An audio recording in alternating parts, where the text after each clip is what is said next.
Back to the Culture Call on Praise 93.3 with L. Spencer Smith. Our desire is to reach and empower the community by discussing a cross-section of relevant topics from various perspectives that are essential to its growth and interpersonal connections. Be sure to save our call-in number, 205-752-4800. Be sure to install the free Praise 93.3 app so you can send L. Spencer Smith a message or topic idea. Search for WTSK in your app store. This is the world premiere. Great morning, great morning, great morning, precious people. You know what time it is. That's right. Welcome to the Culture Call with yours truly, L. Spencer Smith, right here on Praise 93.3 FM. Indeed, it is the place where Tuscaloosa meets the world. And of course, for the next 2 hours, that's right, 2 hours from 10 a.m. to 12 p.m., we're going to be here talking a little bit about everything. That's right, everything, society to sports, education to economics, from religion to relationships. And as always, we are here to create a safe space. That's right. Touch your neighbor, say a safe space. Absolutely. A safe space to have empowering, provocative, and yes, sometimes controversial conversations. And you can learn right here with us as you listen to and chat it up on the Culture Call. Want to welcome all of my first-time listeners. Maybe you're just heard about our show being on. Thank you for being a part of the Culture Call family. It is a wonderful ride for 2 hours. Absolutely. We're going to be here just, building community, moving us forward, talking a little bit about everything. And we definitely want to hear from you, right? And so we're going to tell you how you can do that in just a moment. But shout out to all of you who are our new listeners. And of course, if you are our consistent listeners, wherever you are, thank you so incredibly much for everything that you do daily. And what do? I don't do anything. Yes, you listen and you tell everyone about this amazing show, The Culture Call. Thank you so much. Give a big shout out to Brother Jay. That's right, Brother Jay, blazing the airwaves this morning, starting us off on this Monday morning right proper. Yes, indeed. He is doing it and always leaves this baton blazing and passing it to me. All right, do your show. Go ahead. Have a good time. Man, I tell you, I love it. Wouldn't trade it for the world. Thanks, Brother Jay, for all that you do from 5 to 10, and then you bring it on in and hand it to me, and I'm not going to let you down today. Listen, I want to encourage everybody, if you haven't done so already, to go to your smart device app store. That's right.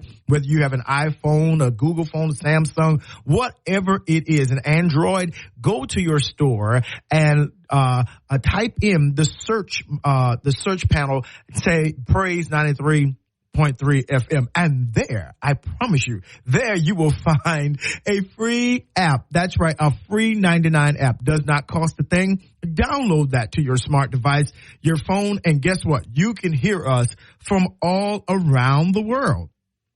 Absolutely. All around the world. I definitely, indeed, want you to be tuning in. So, yeah, I know some of you are at work. Every time I see somebody say, man, I want to call in, but I'm at work and XYZ, but I'm listening. So, hey, I get it. I understand. Yeah, 10 o'clock, you should be at work. I get it. This is your day off. Nonetheless, I want you to put your earphones in and listen to us. That's right. And not only that, but you can go ahead and chat it up with me, even in dialogue on the app. So, yeah, you definitely can do that and hear me from wherever you are, whether you're in Dallas, Texas, Los Angeles, California, Atlanta, Georgia, and most definitely right here in Tuscaloosa, Alabama, and the surrounding areas. Birmingham, Reform, Huntsville, all those places, Utah, Bowlergy. Yeah, you can hear me all over when you have that app. Absolutely. Listen, and of course, as I say, I want to be your public service announcement representative. Make me your PR person. Listen, because we got to market the stuff that we do, don't we? Absolutely.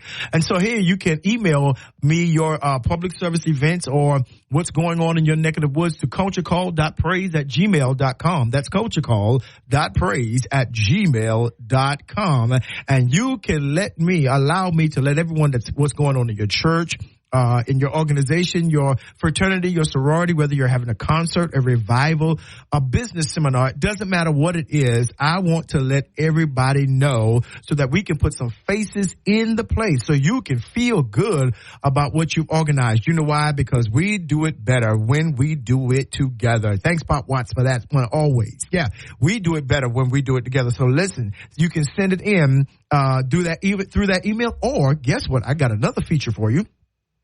You can join the Culture Call page, right? Facebook page. Once you go ahead to Facebook and like my page, guess what? You can go ahead and drop it in your message. Maybe you want to drop your flyer or whatever, an announcement in the message. Do that. And guess what? I'm going to say it on the air and let everybody know what's happening for you. So let's do that, okay? And, of course, you can always call in at 205-752-4800. That's 205-752-4800. That is the golden conversation number. And you can call in and you can chat it up with me. You can call in and let me know what you're thinking about the subjects, absolutely. Or you can definitely leave a message for me on the app, and I'm reading it during our break so I won't miss anything. Let me know exactly how you're feeling about what we're talking about. Make sure that I'm on target, or whether you want to challenge me, that's cool. That's great. If you say, hey, you're doing a great job, or hell, you're stinking up the joint. I get it. And so, yeah, we definitely want to hear from you, right? We definitely need that. Listen, do me a favor. Go ahead, sit back and relax. Grab you some coffee. You know what we like here. Maxwell House to Starbucks. You know what I like. And of course, you can get some herbal tea, some chamomile if you're trying to calm down. Yeah. Or some green tea if you're trying to wake up a little bit without the coffee. Yeah. Green tea has a little healthy caffeine kick there. You can get that as well. Definitely you can get some alkaline water and detox that body. I do not know how your weekend dietary situation went this week, but guess what, y'all? Alkaline water will help you detox that body, get down to that cellular level, and wake those cells up. And say, hey, let's go. Let's get hydrated and let's get into the culture. Listen, before I begin today talking about our subject, I want to definitely implore and encourage all of you to stay in prayer for what's going on in the world. I mean, I'm telling you, every day, every weekend, something happens new. And, we have this attack on Israel by Hamas. And, that part of the country that's so important to not only the historical direction, but even the spiritual direction of the world. Let's keep them in intercession and in prayer. Make sure that the Lord's will be done and it will be executed in like fashion. That's right. You don't have to take a side, but definitely you can pray for the peace of Jerusalem. You can definitely pray that cooler heads will prevail. And we know the historical context of that part of the country, but we just want to make sure that we pray and that you stay aware of what is happening. Of course, in this political cycle, people are doing and saying crazy things, and I can't wait because next month I'm going to really be honing in on the political cycle from the local level all the way up to the national level. There's some things that we need to begin to discuss as we enter into and have already begun in this crazy election cycle. I mean, yeah, I just say some things ought not to be, but nonetheless, we have to participate in this quasi-democracy, this republic that we have been left.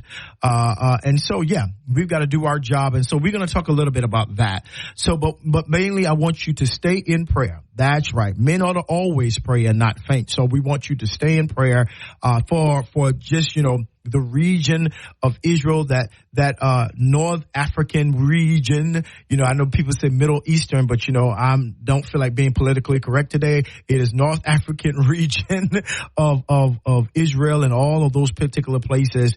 Yeah. And let's make sure that we stay in prayer. Listen, I want to talk a little bit about something, man. I woke up this morning in a very cool house, and not because the air conditioner was on, but the days of autumn are upon us. The fall is upon us, and I love the fall. I absolutely love the fall.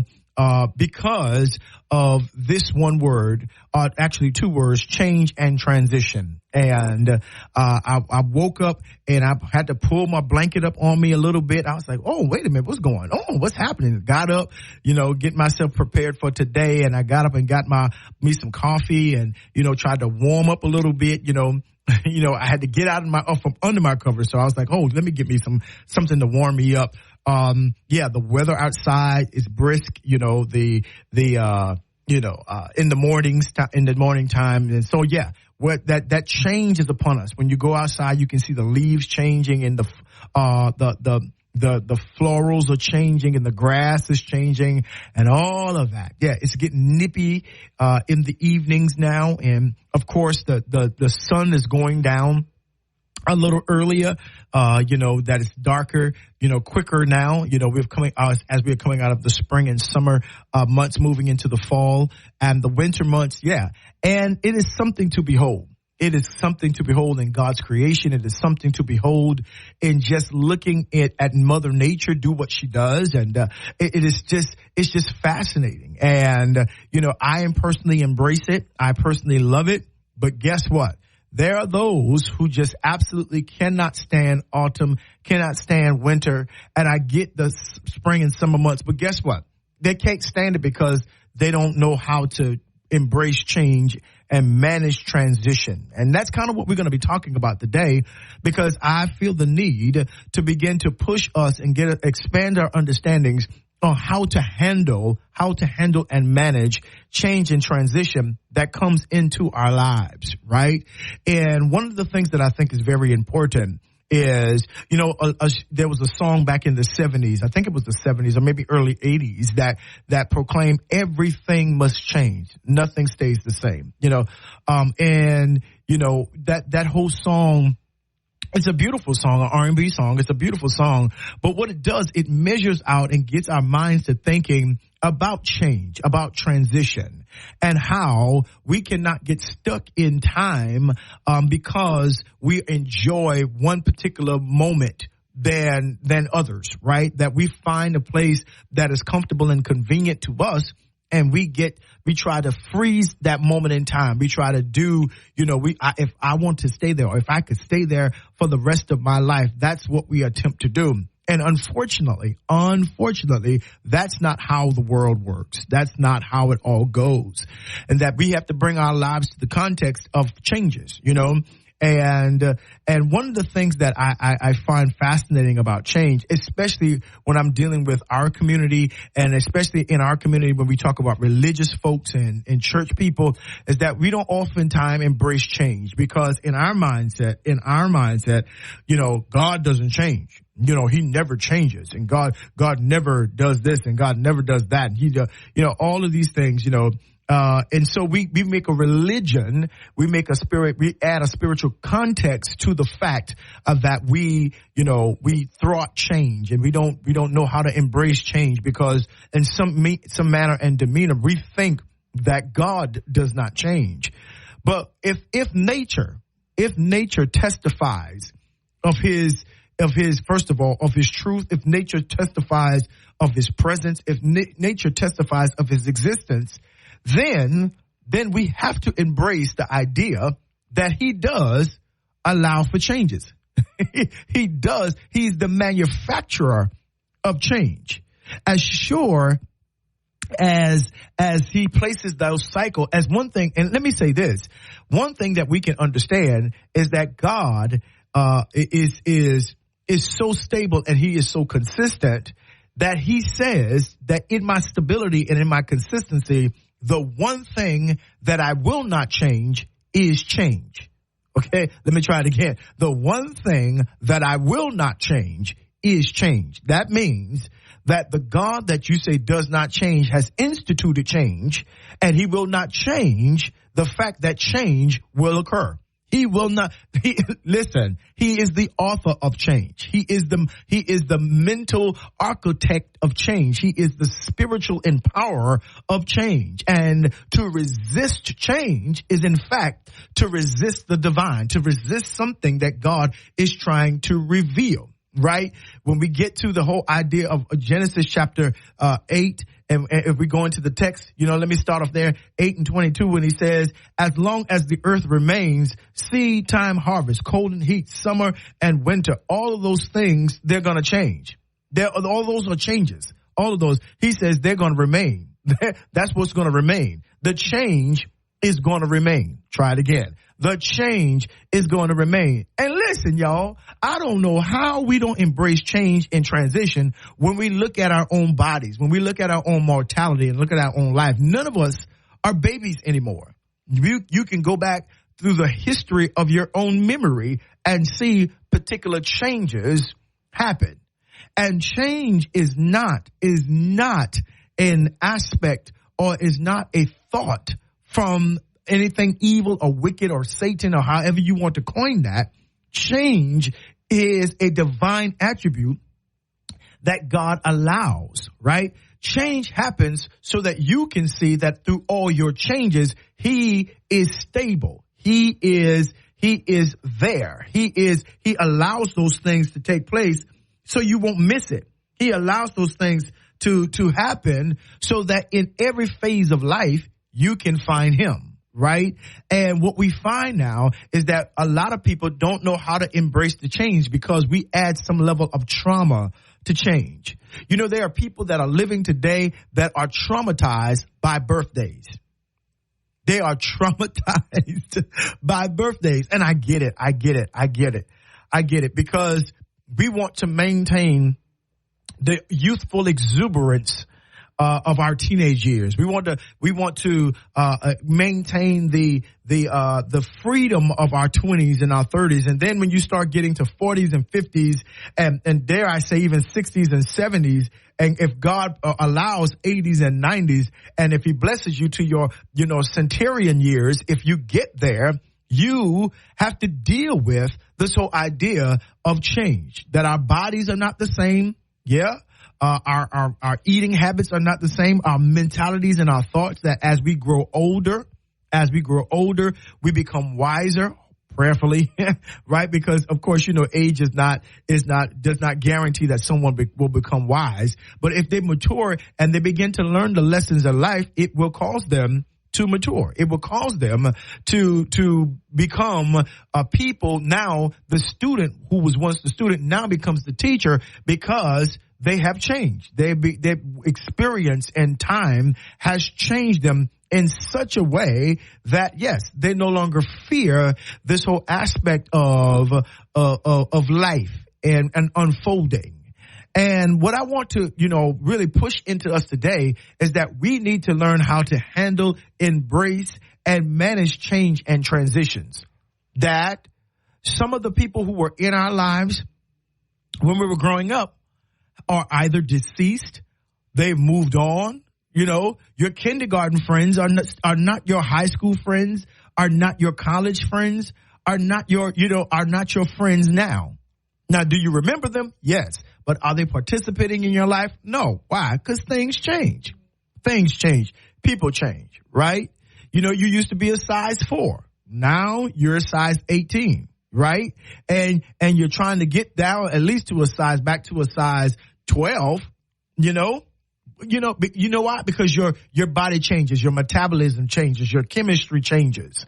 And if we continue to resist that level of change, if we continue to resist the things that are apparent within our eyes, then we won't know how to apply wisdom to the times that we have.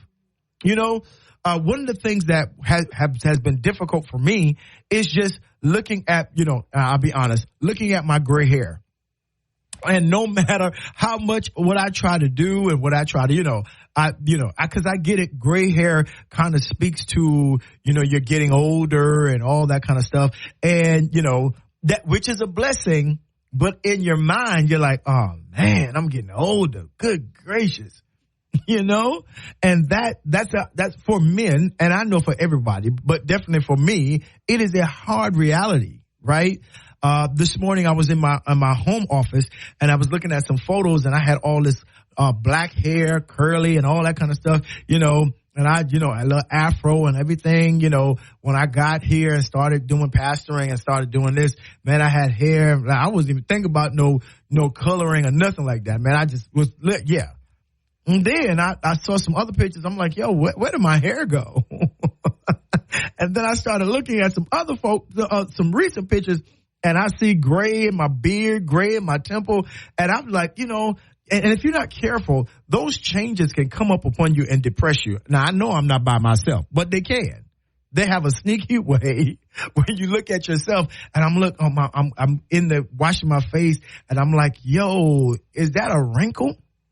Yo, the first day that I saw, y'all ready? The first day that I saw a gray hair in my eyebrow, I almost had a conniption. I was like, I screamed out to my wife, and I was like, honey, come here. She come running. She thinking something wrong with me. I said, I'm pointing to my eyebrow. I said, is that what I think it is? She's like, did you really holler and scream and bring me in here to look at one little gray in your eyebrow? Yes. Where's the tweezer? Get it out. Where's the tweezer? I was having a conniption. She's like, you know what? Hey, bro, you changing. You're changing, and you're not as young as you used to be. Things are changing. People are changing. Scenes are changing. Businesses are changing. Churches are changing. All of that change is happening all around us, and there is a certain mindset and mentality that you have to have, or that you must possess when you're dealing with change and transitions as entities of life. That, first of all, it's going to happen, right? So the question is not, is it going to happen? The question really is how are you responding, or how will you respond? When I was younger and talking to my grandmama, and she was like, you just keep on living.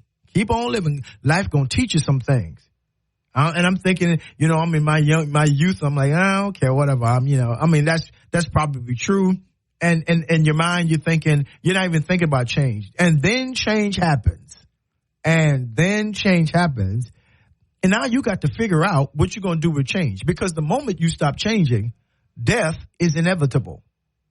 The moment things don't change. See, healing is change. Yeah, absolutely. Healing is change. Wholeness is change. Even pain is change. Pressure is change, right? It causes us to embrace and to reach out, to rethink, to go into retrospect, to reflect. It causes us to strategize and to stratify. It causes us to look at, okay, here is what I've done. Here is what I have not done. Here is what I still desire to do. Here's what I have not done. And how will I apply all of that to this moment to connect to the future? That's what change is about.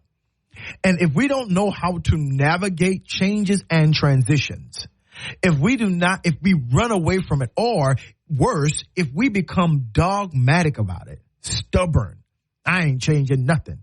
Nothing ain't got to change. Hey, that's a sad reality. That is a sad reality when you're just looking at life and saying, I ain't changing nothing. I'm going to do what I'm saying. You still got that 1972 TV in your house. I get it, because you love it. Ain't nothing wrong with that TV. Yeah, the only thing wrong with that TV is that it doesn't give you the channels, or doesn't have the capacity to bring in the new channels or the new information that you can receive. See, it's nothing. I don't want you to think it's anything wrong with not changing clothes, and not changing thoughts, and not changing homes, and not changing cars. But if anything ever goes wrong, there's no part. There is no technique. There is no technology for them to update you. See, when you stay in a particular moment, when you stay and don't change, when you need help becomes very difficult, because they stop making the fix-it parts, the repair parts to that thing a long time ago. They don't even make that anymore. And so when we're talking about embracing change, when we're talking about really understanding, how do I manage?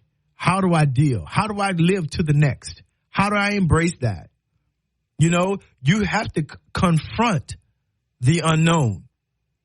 You know, I told you at the top that God is the author of change. I know we don't like to talk about God don't change. You know, he doesn't. I get it. I understand that. Promise you I do. But he has instituted change. Absolutely.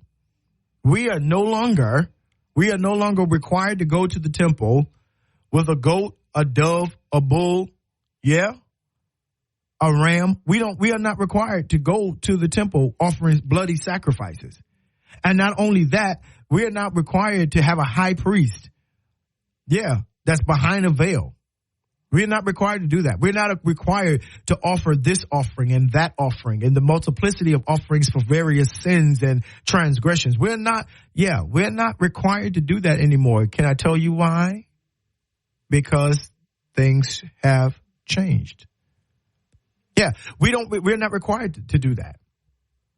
And to the glory of God, we're not required to do that. You know, things have changed. And one of the things that I think we need to understand and embrace is that, as I said, God being the author of change, this is the reason why Jesus came. He's the ultimate change, right? Oh, wait now, Reverend. Don't say that. Don't say that, Bishop. I get it. I totally understand. I hear what you're saying. I understand, you know? Yeah. But he is the change. Yeah. He is the fulfillment of the law and the prophets. And it is what is said through him that if any man be in him, he's what? Come on, new creature, which means what? Change. Old things have passed away, and then what? All things become new. Sounds like change to me. That sounds like change to me, right? And so the fact that you don't want to change, the fact that you're having such a hard time changing, it's just the truth of the matter is that you are fearing what change will bring to your life. What responsibility and obligation will you have to go into and where you have to maximize and where you have to move forward in if you change? What's my new requirement? Am I going to be able to handle this? Am I going to be able to stand up for that? Am I going to be able to manifest this? Yeah. What is the course of change? Because at the end and the beginning of the day and all through the middle, everything must change. Time is a factor that announces change. Absolutely. You cannot listen. Even in death, there will be changes. Isn't that what we believe? If you're a believer, isn't that what you believe?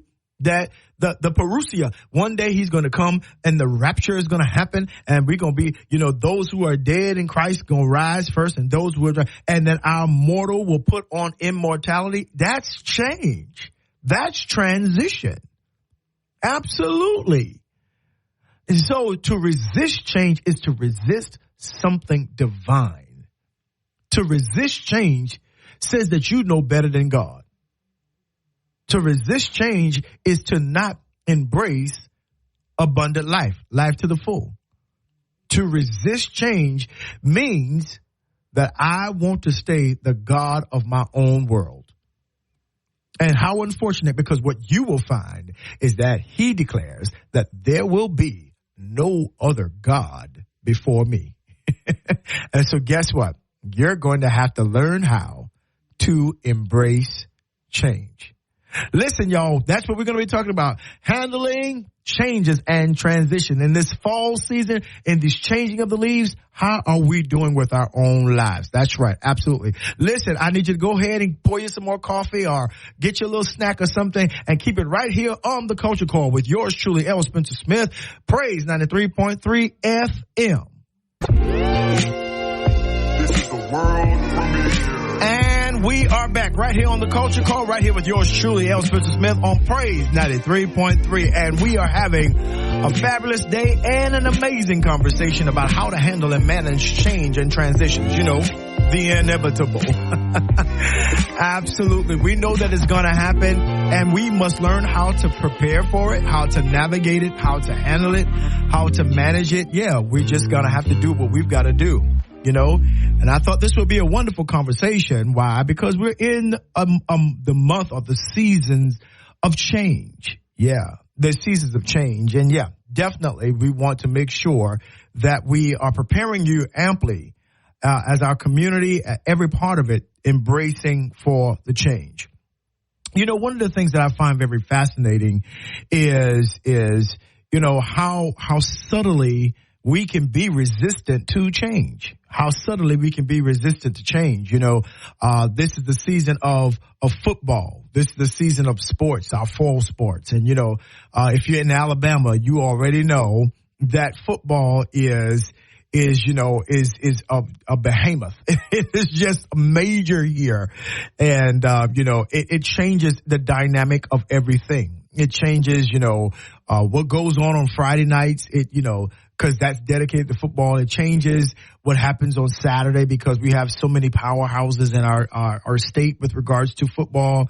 And and then you got a Sunday, doesn't look packed. Why? Because folks went to the games and all those different kinds of things. So we, those of us who have been dealing with this a number of years, we know that change is going to happen and change is inevitable. So yeah, I get that whole idea.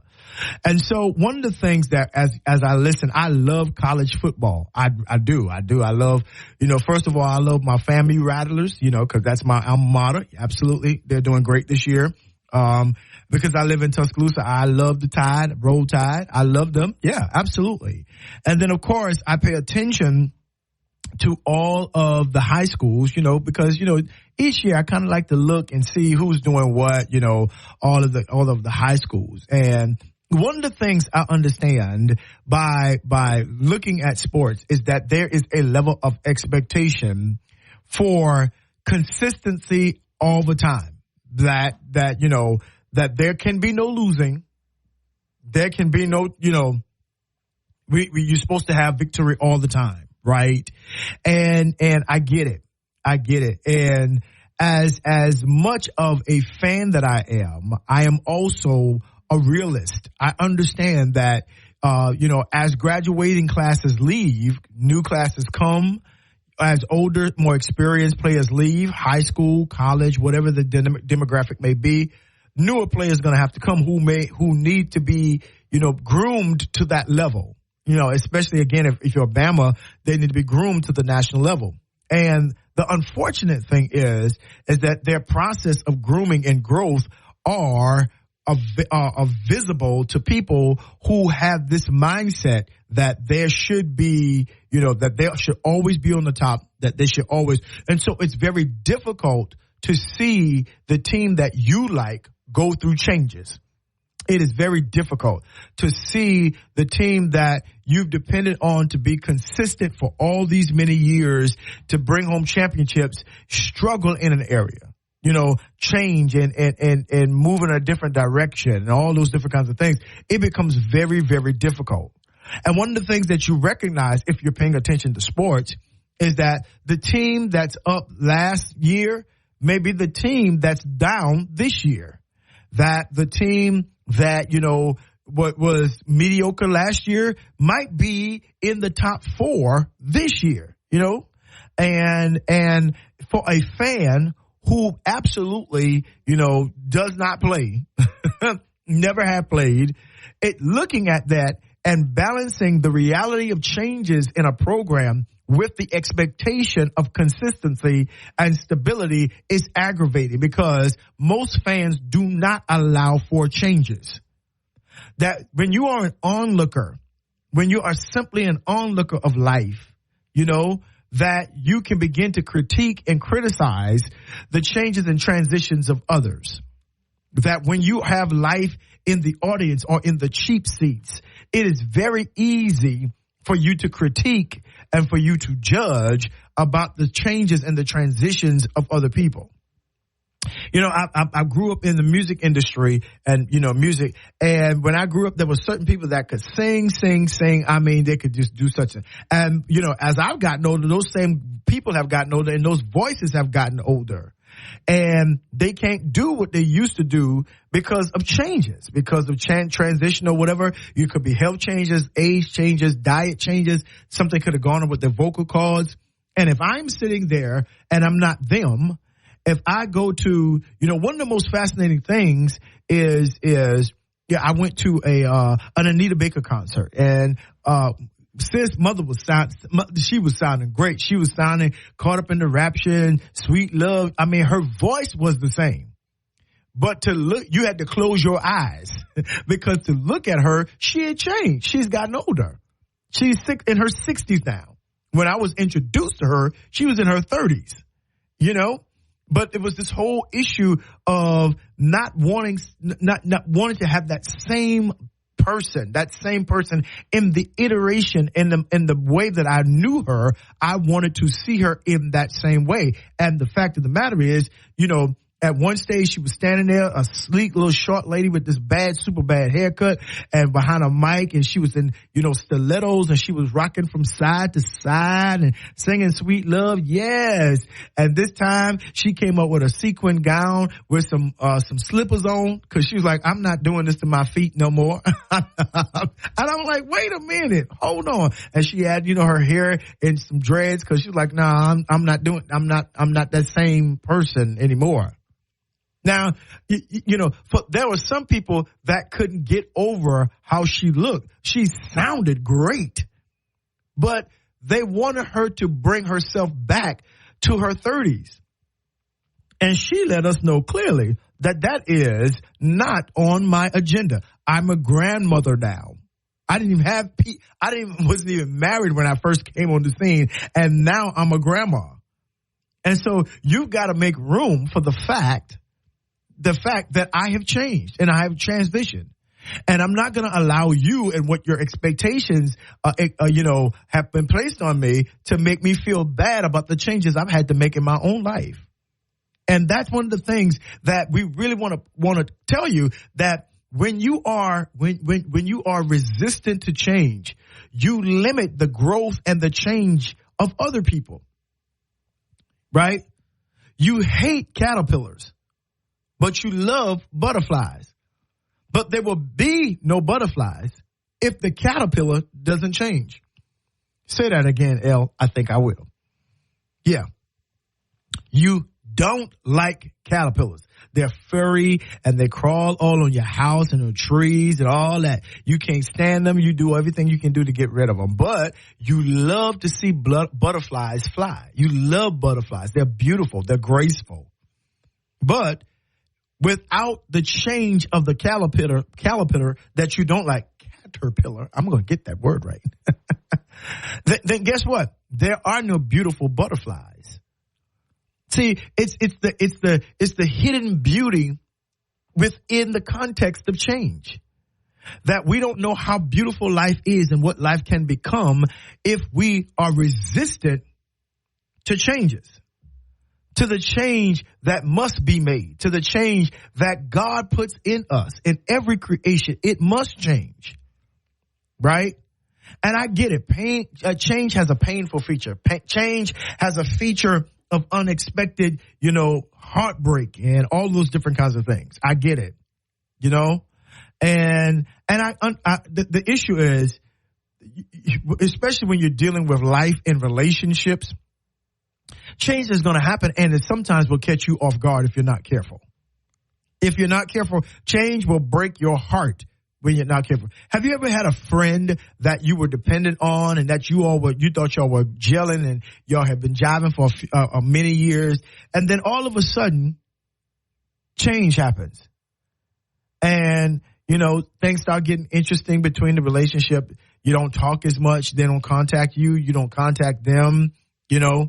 And you relegate it to the fact that, hey, we've been around so long. I'm not concerned. I'm not. We've grown up, we've got responsibilities, and of course, but that's my friend. And then you wake up one day and they're not in your life. That's change. That's transition. Yeah. And so the issue is not so much that they're gone. The issue of change is, how are you going to handle that moment? How are you going to embrace the new facet of life that does not feature their presence? How do you deal with the fact that they know all of your secrets and now your secrets are somewhere traveling? Because, You know, I read something to say that's why you got to watch who you vent to, because vents have other rooms that they flow into, that when who you vent to in one room, that vent is going to carry it to somebody else. And of course, I get all of that. But you're thinking about the memories, you're thinking about all of the things that you had, and now change and transition happens, and you know, two roads diverge in a yellow woods. Now you're two going to different directions. You've got this thing and you got that thing. All that. I get it. And maybe you didn't handle change right. They didn't say anything. You didn't say anything. They left you. There's a feeling of abandonment. There's a feeling of, you know, you could have said something to me, X, Y, Z. How can I fix it? Because you're trying to make sure that thing stays the same. But the truth of the matter is that change is going to happen for change's sake. Wow. That's a big one. Change is going to happen for change's sake. Change has a certain utilization. Change has a particular assignment in the life of everyone, in the life of every person, and everything. And the issue is how we are handling change.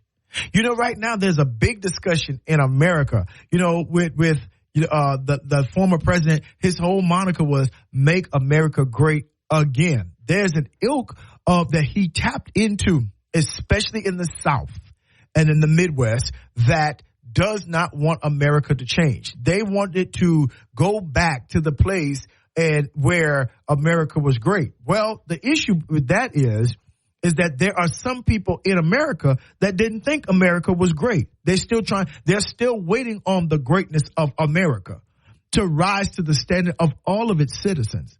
But then you got people today that, you know, would love for this to be the 1940s, the 1950s, and the 1960s. They would love that.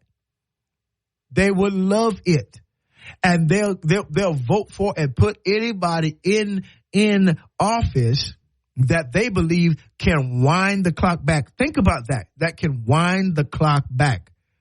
That politicians, they don't believe what they're saying. Make America great again. They don't know. They're appealing to a particular people that don't like change, because people are afraid of change, because a lot of times change means I'm losing control. I'm losing footing. You know, this is not familiar to me. I don't want that. And so I don't want anything to change. Now they're getting older, right? They're getting older, but they don't want to change. You want to be able to go out and say anything. They want to be able to go out and say anything they want to say, do anything, relegate people to this subjugation of disenfranchisement and racial animus. They want to go back to that place where we as black people had to say yes, sir, no, sir. They want to go back to the place of separation of water fountains and public accommodations and school systems. I get all of that. That's what they want, because change, they feel change has left them on the depleted side of said change. That they feel, or better yet, have been convinced that because things have changed, they find themselves in the state that they're in. No, you don't have any education. No, you didn't finish high school. No, you made decisions that when things change, you refuse to. And so now you want to bring the clock back. I want to say to us, Culture Call, you cannot rewind the clock. Right? And you know, that's just something you can't do. You know, I have a new song coming out on my new album called Redeem the Time. And the song is this. And one of the verses of the song says, regret is frustration with no rewind. Regret is frustration that you cannot wind the clock back. That you got to learn how to change. You got to learn how to manage the moment that you're in. Why? Because if you don't, you're going to be stuck in a time that no longer exists. You're going to be stuck around people that have moved on, that have gone forward. That is, yeah. You can't go back and just go and find your elementary school sweetheart. You can't do that and rekindle the love y'all had in fourth grade. Are you serious? Sir, You 50 years old. They wasn't waiting on you. Very rarely. Come on, this is not Hollywood. You have got to learn how to embrace it and adjust to the fact that things have changed, things are changing, and things will forever change. And that's something that you got to bring yourself up to. And I deal with that because I want to talk about that even in the context of church, that things have changed. People don't come to church like they used to. Right? You know, before the pandemic, in a pre-pandemic context, people came to church. They came to church because the whole idea of our community was, I don't care what you do on Saturday night, you better find yourself in church. And we kind of just lived by that.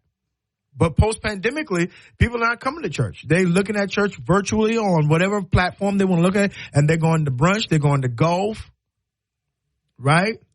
They're not doing that. They're not going to sit there. A lot of them are not going to sit there and listen to, be a part of a church that's 4 and 5 hours, 3, 4, 5 hours. They're not going to do that anymore.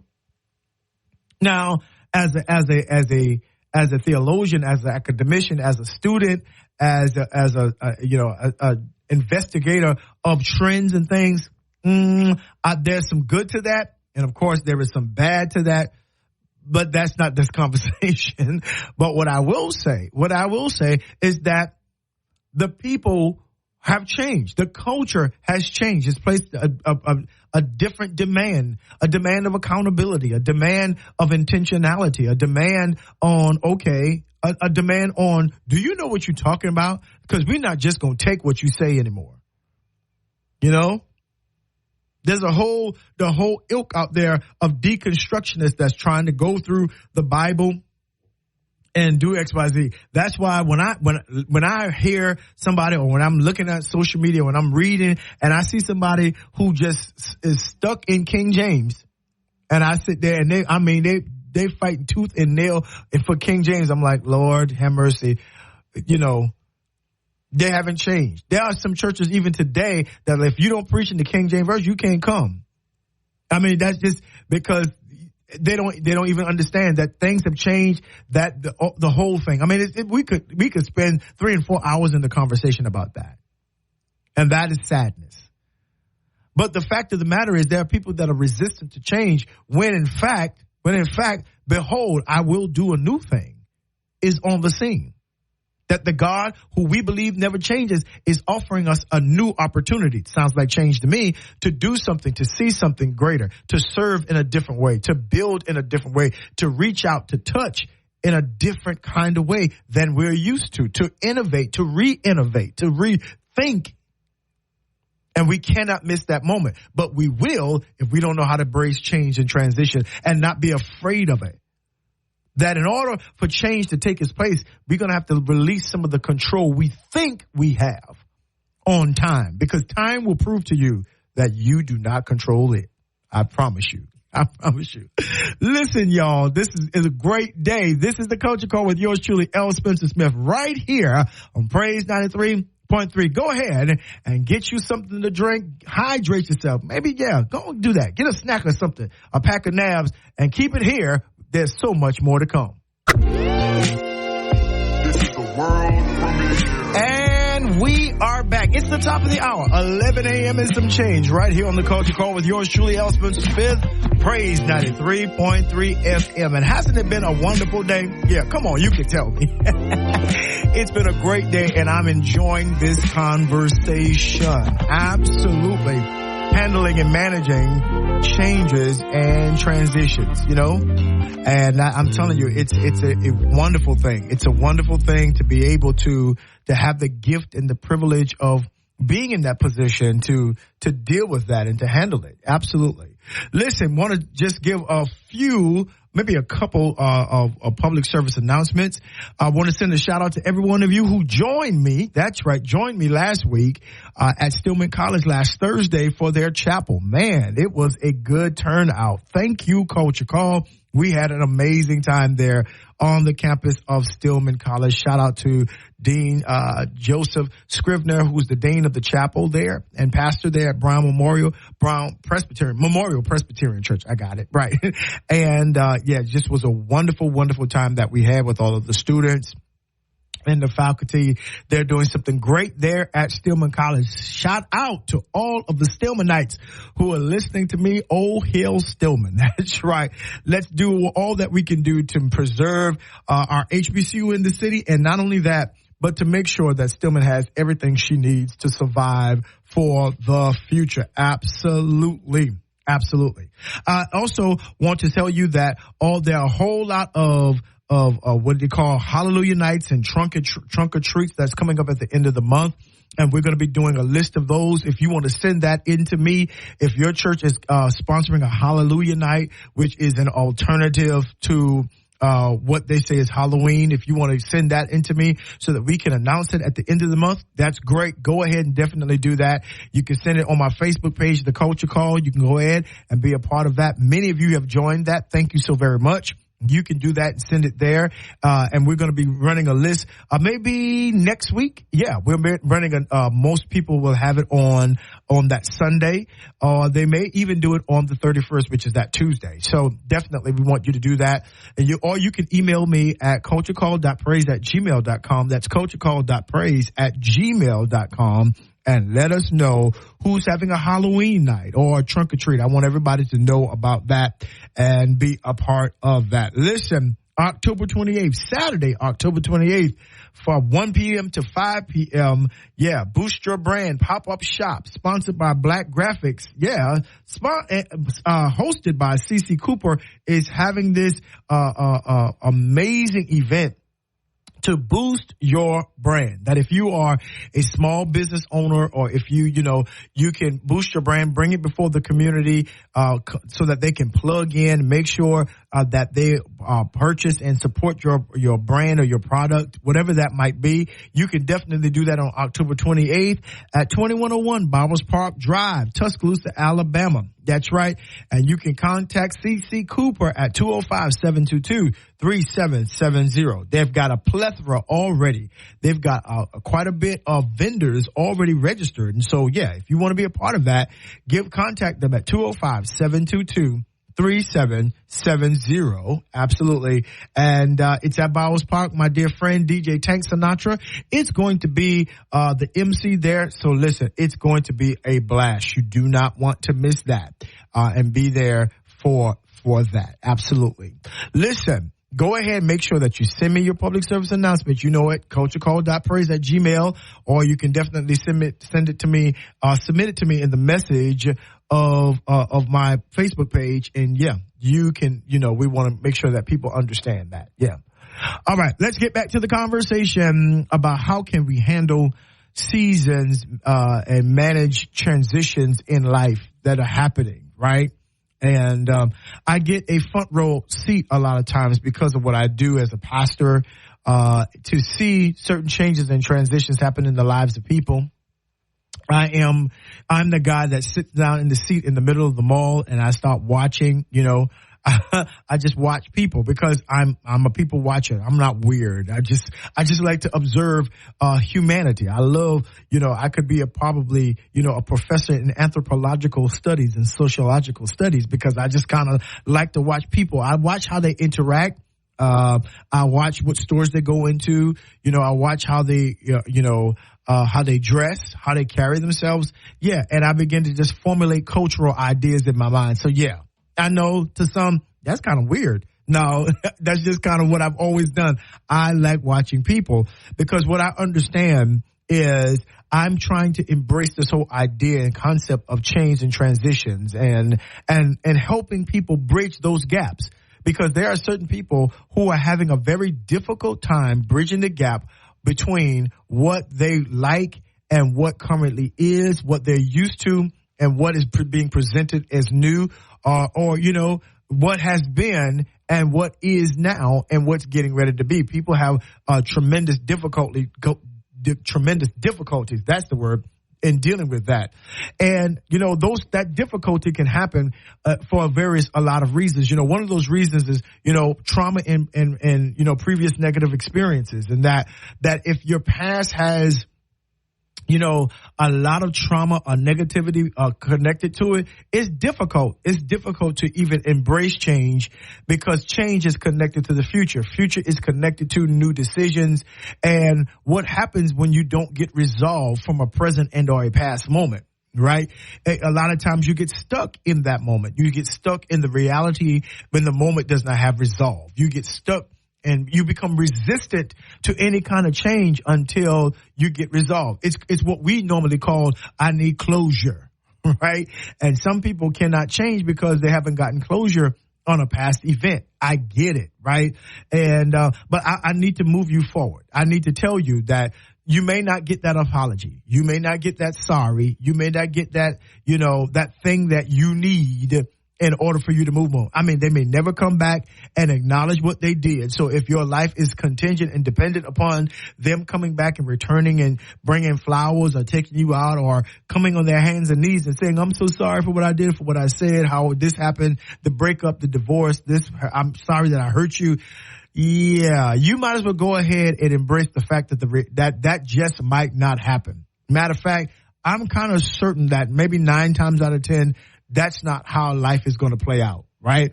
And so because that is a reality, you cannot allow past negative experiences or traumas to hinder you from at least attempting to move forward and embracing the nowness of your life, the moment that you're in. Right? The sun is not going to come back and apologize to you because this summer you got sunburned. No, the sun is going to move on to a different season and, leave it up to you to make the changes the next time you experience the sun. Right?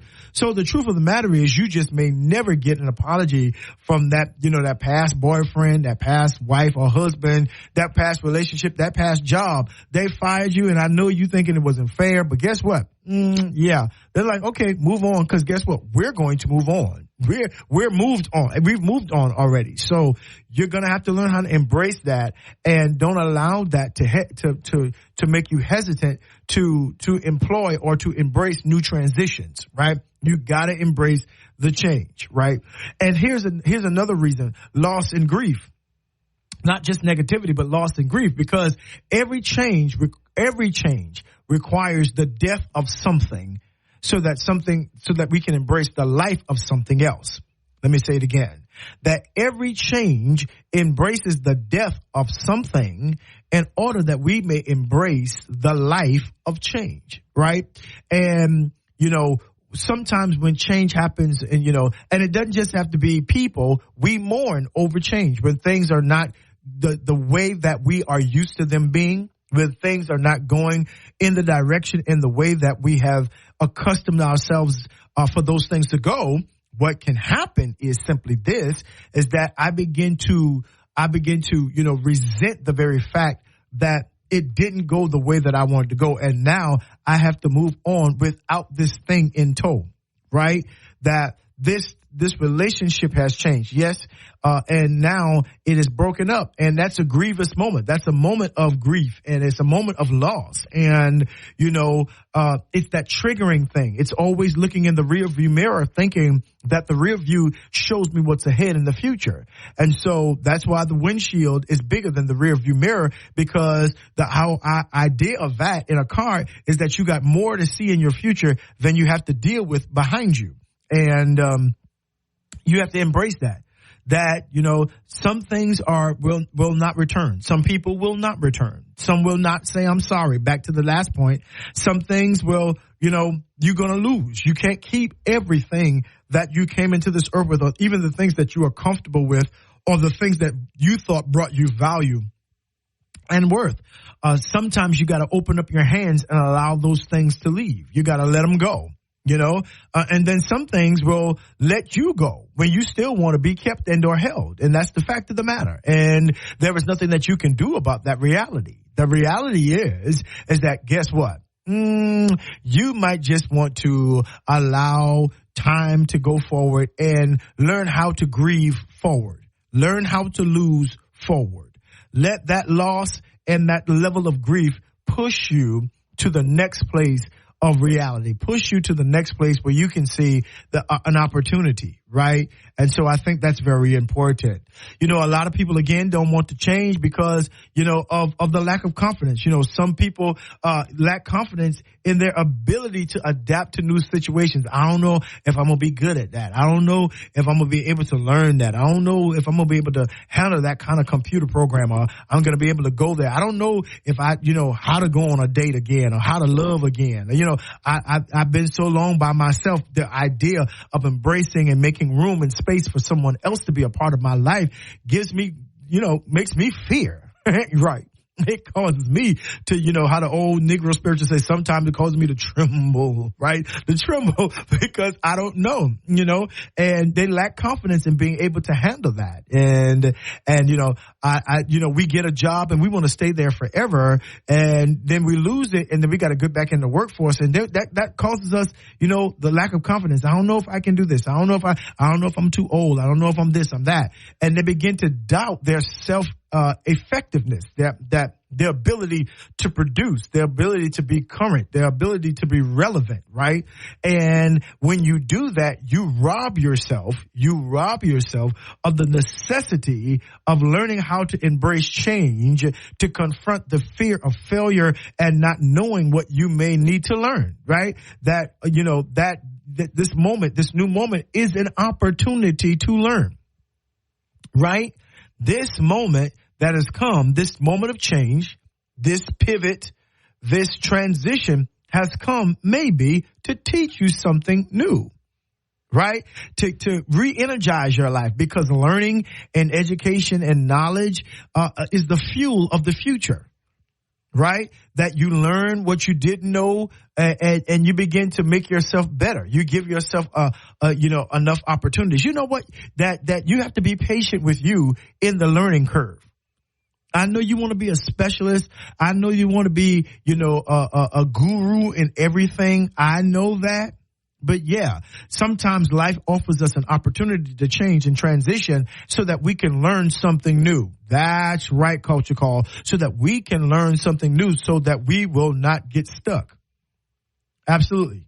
So when you're afraid and you lack the confidence, it will fight against transition, because transition is going to show you up. Yeah, transition will show you that, oh man, the world has been changing and I have not, and I need to learn. That's what transition will show you. But what you got to learn how to do is embrace transition confidently. That's right. You got to learn how to embrace transition. Okay, this might be new to me. I ain't never done this before. This might XYZ. I might look crazy. I get it, but embrace it so that you can learn, so that you can educate yourself, because the more you know about the current time, the better positioned you're able to be relevant. And that word relevant is just useful to the current time. That you don't have to be 20 and 30 and in your teens to be relevant. No, relevant is speaking of use, right? It doesn't speak of newness and age. It speaks of use. That if you make yourself a prime utilization in the time you're in, you can be 50, 60, and 70. But as long as you are useful of those times, are useful in the time, yeah, then you can embrace that change. And yeah, you find yourself hanging around and, more 20 and 30 year olds, more people who have that vibrancy, and they will make you younger. They will cause you to see yourself differently. That when you look at this gray hair, you will understand that that's just an idea of biology. That's just physiology. That's just the changes in my physical body. But my mind is sharp, and I can still embrace, and I can still see and have a conversation with the newest perspective that's on the scene. Right. That's very, very important. Some people are afraid to change because of personal and emotional attachment. Oh my. Now take it easy on them, Bishop. Take it easy on them, L. Don't take them too fast. Oh yeah. Because what we are willing to do sometimes is to get stuck and not change to keep people in our lives because of some emotional attachment. That you love them so much, or you're so fond of them, or they're been so comfortable and so receiving of you, but you resist the current changes in your life because I don't want to lose them. I don't want to lose this job. I know everybody here. I don't want to change from this home. I know I need another house, but I like the house I'm in. I don't want to do that. I'm emotionally attached to this house. Yeah, I'm emotionally attached to this routine.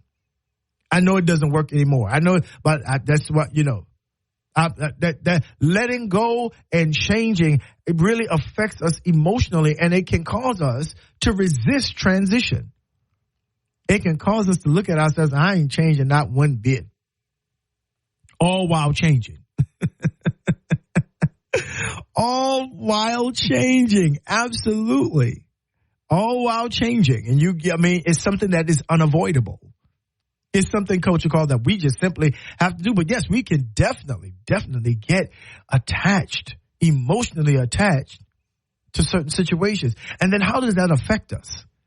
We need to talk about how that affects us. When all of these things that are resistant to change and transition, do we stop aging? No, we just get set in our ways and we become onerous. We become cantankerous. We become mean people because the world is changing all around me. It's changing all around me, and it's not fair. It's not fair at all. Oh, yeah. And you get bitter. I mean, you see people doing things that you could have done, but you hadn't done because you didn't want to change. Yeah. And so we got to help each other today.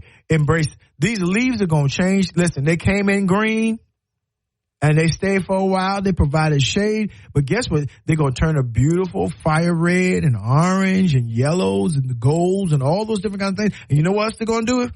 They're going to change. They're going to fall off. They're going to be a ground, and they're going to be a pain for you to rake. They're going to be a pain in lawn care because what was once so beautiful in one season now covers my ground and just falling out. I can't see my grass and all that kind of stuff. And I'm sick and tired of raking leaves.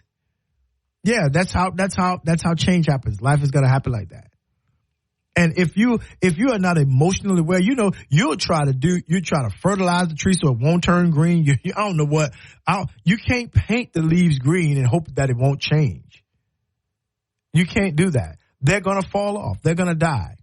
And it's going to go through a season where you got to look at that tree of ugly looking sticks and branches that blackbirds roost on those trees now. And you're sitting there like, oh my God, this is the ugliest scene. It looks like a scene from a horror movie or, because you're looking at all of that. But what you have to remember is that state, that old rickety, broken, cold, gray state is only underneath the surface making way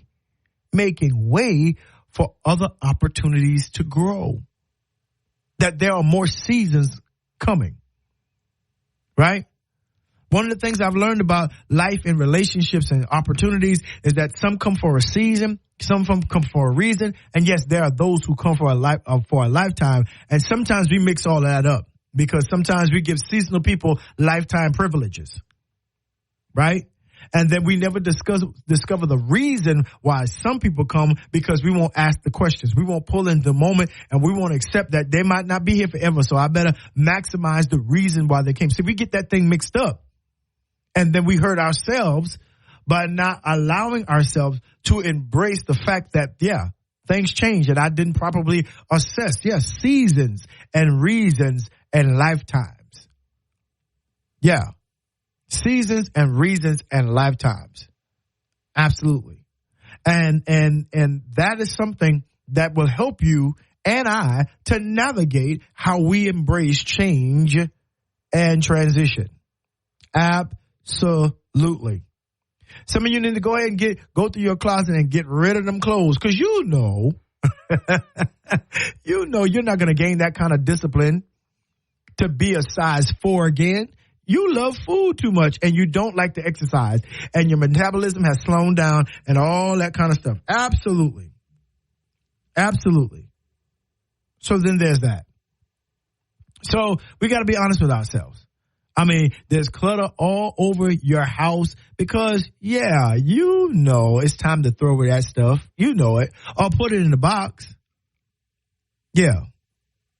You know, one of the funniest things is when I look on social media, people talking about, I never took my Christmas decorations down. Okay. See, here's the point. Here's the point, y'all. Here's the point. The issue, I ain't fussing at your thing because you like lights and you got trees and all that. But part of the whole idea of the holiday season is to have family gathered and doing it every year. So taking it down, I know it's a tedious process, but putting it back in boxes, putting it in the basement only allows for you that when the time of November, the time of the holidays come, that you can gather your family and your friends and start putting it up again. Right? See, you're missing a moment trying to, cause you stuck in Christmas.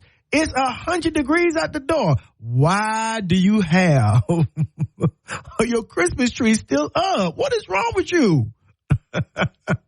I let my Christmas tree, Bishop, and I don't want, okay, I get it. Listen, I ain't fussing at you. Keep your little Christmas tree. I'm just going to say it's a little weird. It's a little weird to have Christmas and all that stuff up. You got your snowman out and it's July and August. It's 1,000 degrees. You sweating coming from outside and here you are looking at all that Christmas decoration. Does it make you cooler? I mean, does the Christmas tree in July and in August, the Christmas decoration then, what does it do?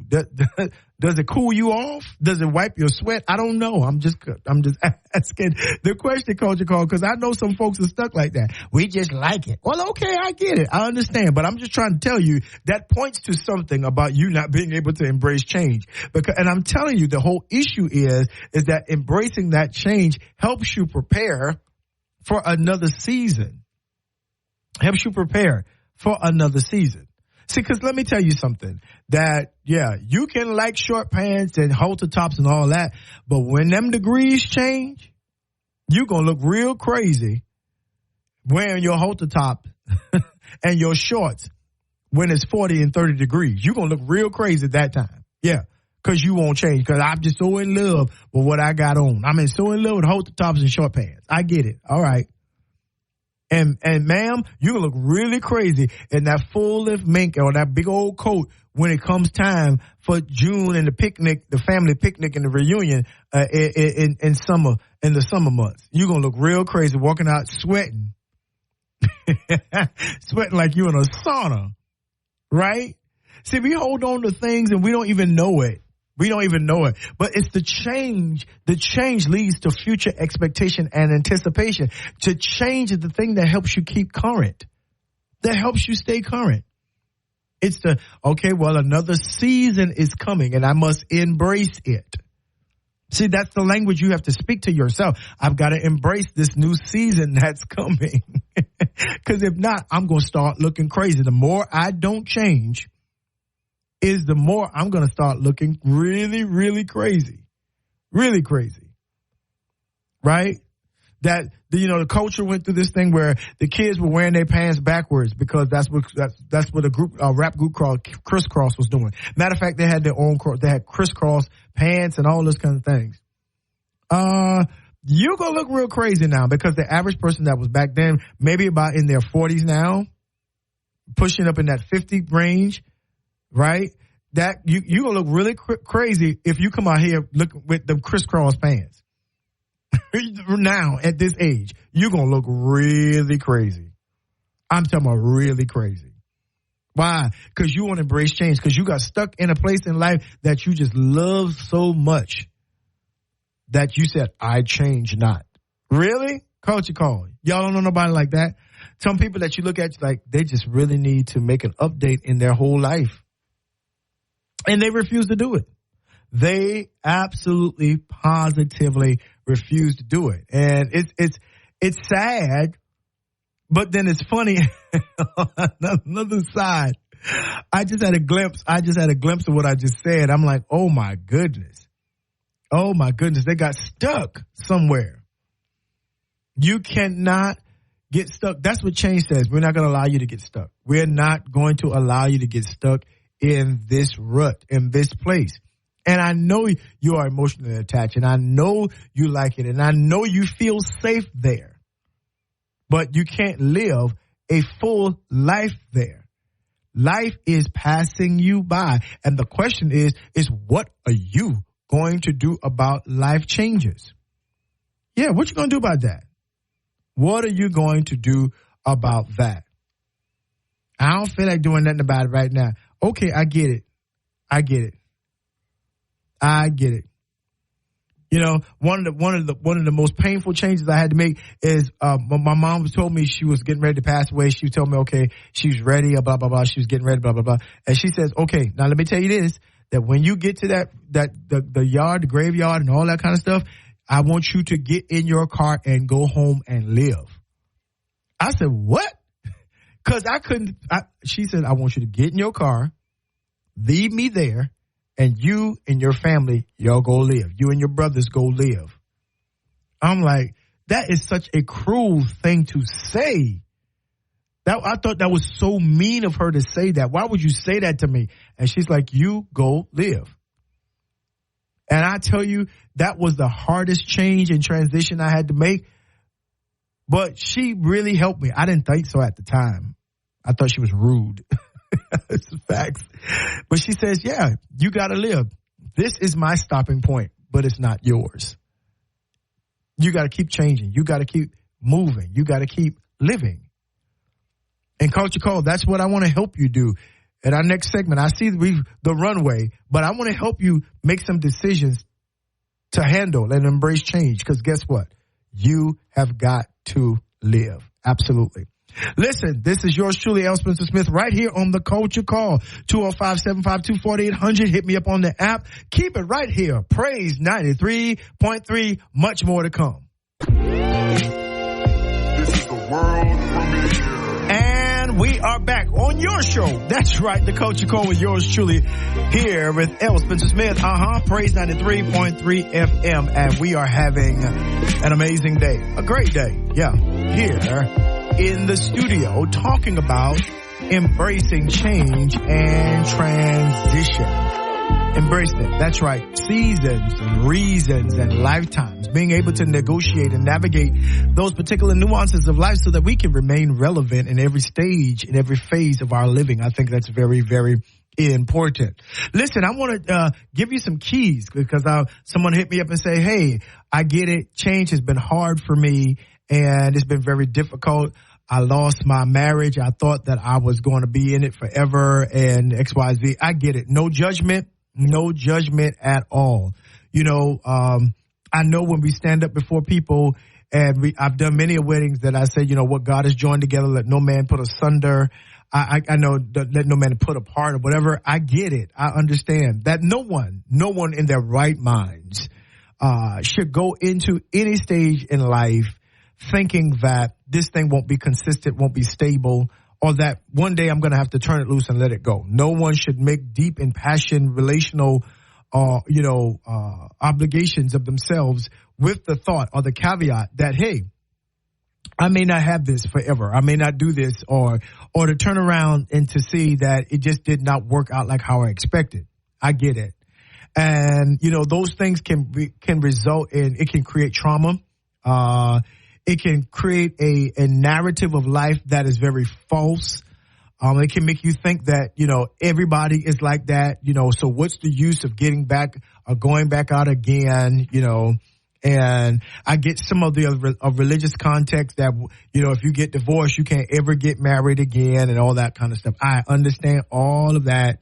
You know, I just don't happen to trend to the condemnatory, aspects of the Bible. Even when it talks about sin, I believe it illuminates sin or illuminates transgression to point us to the freedom place, the Savior, to the way. I believe that. I don't think that even when it reminds us or when it says to us about hell and Sheol and all those different kinds of places with regards to a punitive destiny, a punitive eternity, I still believe that it says that in the now, not simply to point out a particular reality, but also to alert us that there is change available, right? So I don't necessarily focus on the punitive side of even a punitive text. Let me say it again, that I know that there will be weeping and gnashing of teeth. I get all of that, I know that God hates divorce. I know that all of these different kinds of things that, we can say that detest God. Because, of course, nobody thinks about gluttony and pride and sowing seeds of discord, which he says are the 7 abominations. That we don't focus on things like that. I get it. I understand. Because having a proud look can send you to hell just as quick as someone who is a homosexual or someone who is an adulterer or someone who's a liar. That means, having a proud look can do that same thing, and sowing seeds and sitting on your phone talking about gossip and rumors can do the same thing, right?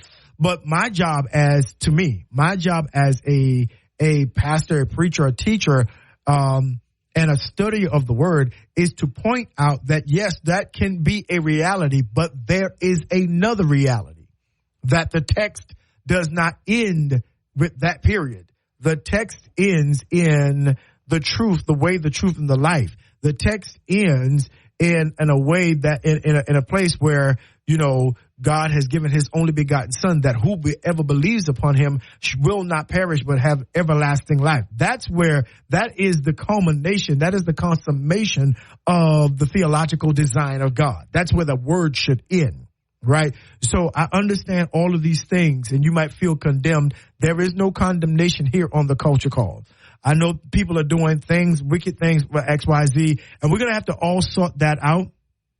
And that's another show, but we're going to sort that out. But the truth of the matter is that sometimes life is going to life, and things that we think should remain the same because God hates it if I make a change.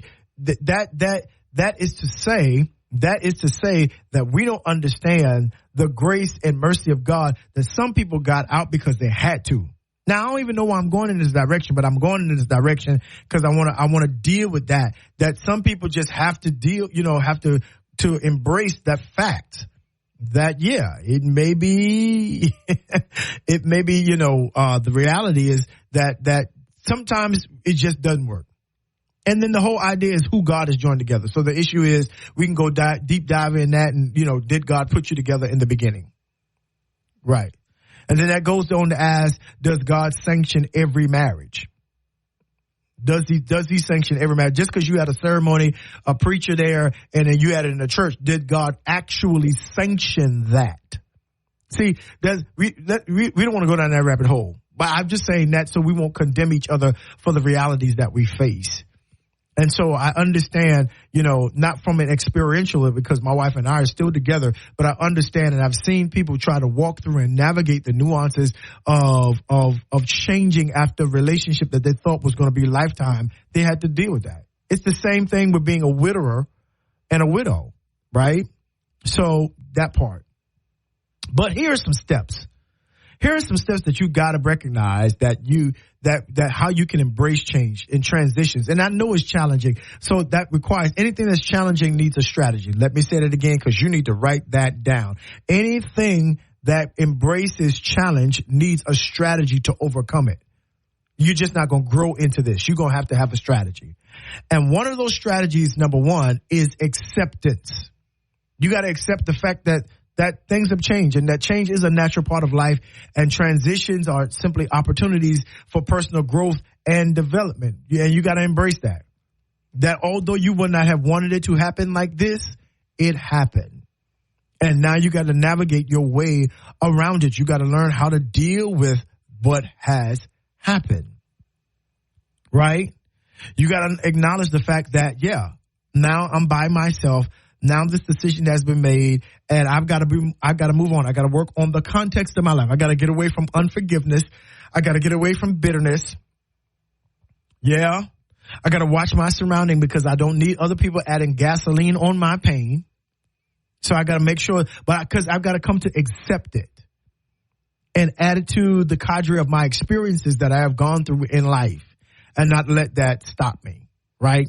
So that's the first thing. You got to accept that change and transition has happened in your life and you cannot run away from it. You must embrace it. Here's the next one. Number two is self-reflection. Self-reflection. That you got to, when change and transition happens, you got to take time to reflect on your feelings and your thoughts, and what do you want the outcome to be, right? So you can't ignore yourself in change. I know somebody else might have done it, or I know a particular situation might have happened, but you got to acknowledge how you feel about it. And what you think about it, and now what are your options, and what are the new opportunities being provided for you? Consider what don't go making eternal declarations. I will never. I ain't gonna ever do, right? No, chill out, calm down. That's not wise. Learn what you need to learn. Feel how you need to feel, but then also give yourself a chance to reflect into a growing direction, right? Give yourself an opportunity to get some clarity in the situation and be very intentional about how you're going to navigate this moment. Absolutely. So after acceptance, you have to have self-reflection. And then here's the deal. You got to maintain self-care. You got to take care of yourself. You can't do it. You can't change and transition depleted, unrested, tired, dehydrated. Right? You're sleepy, because you are going to make bad choices moving forward, bad choices in the change, in the transition when you are worn out. So you got to make sure that, hey, I know you might have been crying all night long. I know that you might have been riding around and driving around the city. I know all these different kinds of things have happened. It's all a part of the process, but there's got to be a place to say, hey, okay, I got to get myself together. I got to bring it in. I've got to bring it in. And I got to take care of myself. Here's another one. You got to set realistic expectations. Because a lot of times what change and transition tells us or informs us of is that we have not had realistic expectations. Right? Previously, we thought XYZ. We ignored red flags in order to maintain it. And just because you ignore it doesn't mean something or someone is going to change in your favor, right? That there are things that you didn't do or that you should have done. And so you had expectations here, but you knew that the person's performance or the ability to perform on that level of expectation was small, was very low. And so guess what? You got to go back now and set realistic expectations that what you made a god or that what you made an idol is really a human. That humans are in this spot. Yeah. That things change. Humans change. They have to. It's etched in their DNA. It's a part of their divine creation that they have to change. And so you got to begin to set realistic expectations and be patient with yourself as you do that. Right? And sometimes those expectations of the past can embarrass you. Like, oh my God, oh my Lord, I can't believe it. I thought this was going. I can't believe I believed this way. I can't believe that this was. And I get it because it's all natural. It's all of that is human. You got to learn how to. Now let me just revise my expectations. That'll help. The situation. That'll help the other person that you're dealing with. And guess what? That will help you. Maybe I can't take as much as I took. Maybe I need to communicate better in this new thing, or when I start over again, if I ever have the opportunity to get in something else different, then maybe I need to be able to be more expressive, and maybe I need to communicate a little bit better. Absolutely. Instead of letting them think that everything is all right. No, I was mad for a while. Right?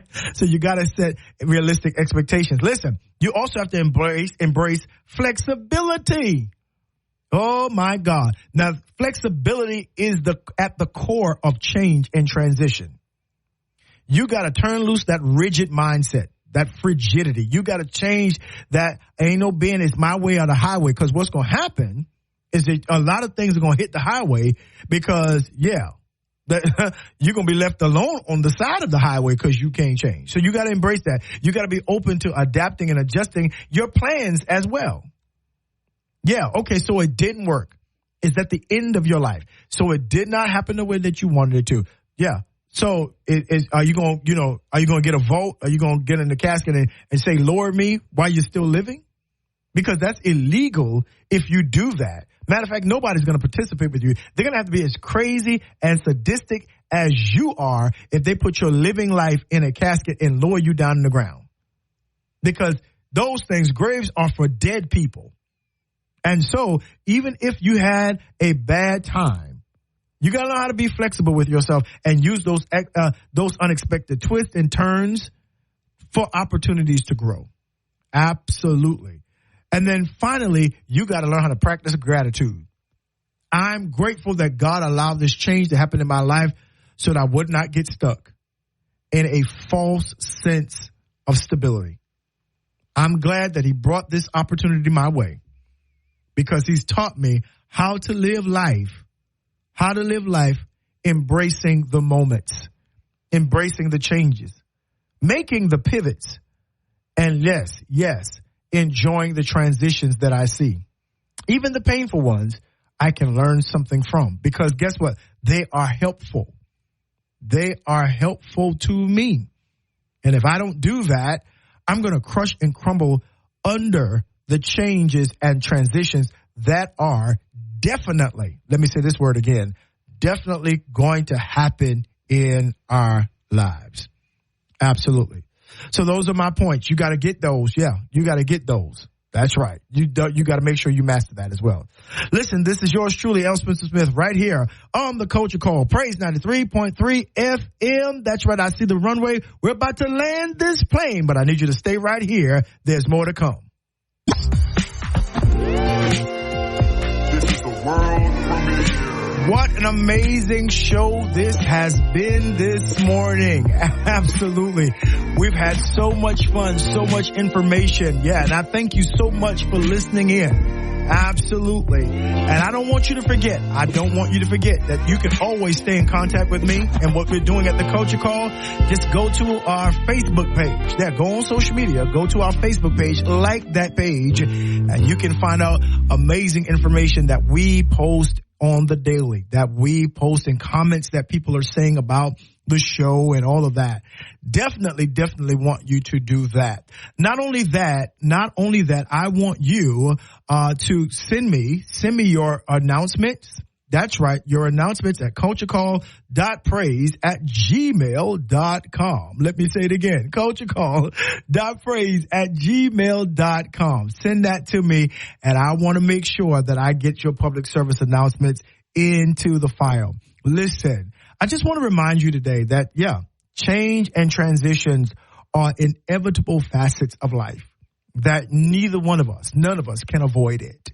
It's going to happen. As much as you don't want it to, it's going to take us by the throat sometimes.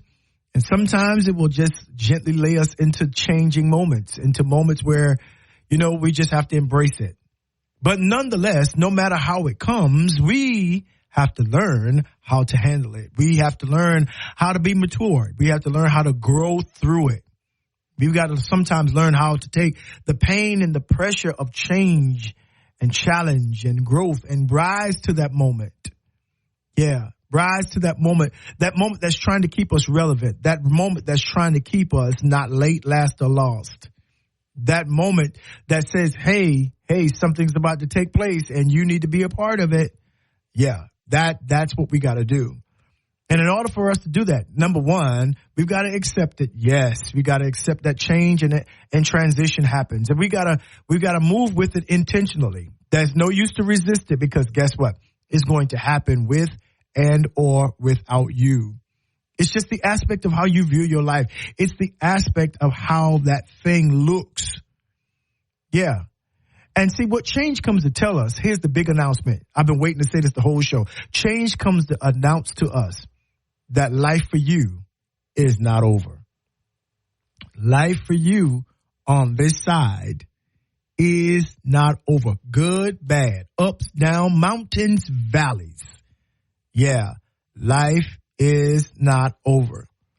So one thing that we can definitely expect is for change to happen.